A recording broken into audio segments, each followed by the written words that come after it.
अस्सलाम वालेकुम, मैं हूं हुरैन फातिमा और आप देख रहे हैं हिमायती न्यूज HD चैनल। नजर डालते हैं आज की अहम खबरों पर। सियालकोट पुलिस ने डकैती, राहज़नी और चोरी की दर्जनों वारदातों में मुलविस 3 रुकनी गैंग सरगना समेत गिरफ्तार कर लिया।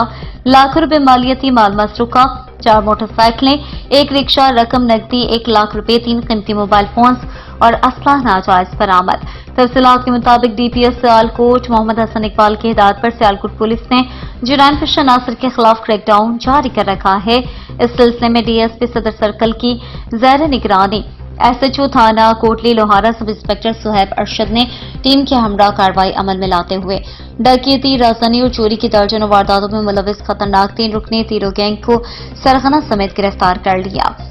दौरानी तफ्तीश मुलजिमान के कब्जे से लाख रुपए मालियत माल मसरूका, 4 अदद मोटरसाइकिलें, 1 रिक्शा, नकदी 1 लाख रुपए, 3 अदद कीमती मोबाइल फोन्स और वारदातों में इस्तेमाल होने वाला असला 3 अदद पिस्टल्स, 30 बोर मुतादिद गोलियां बरामद हुई हैं।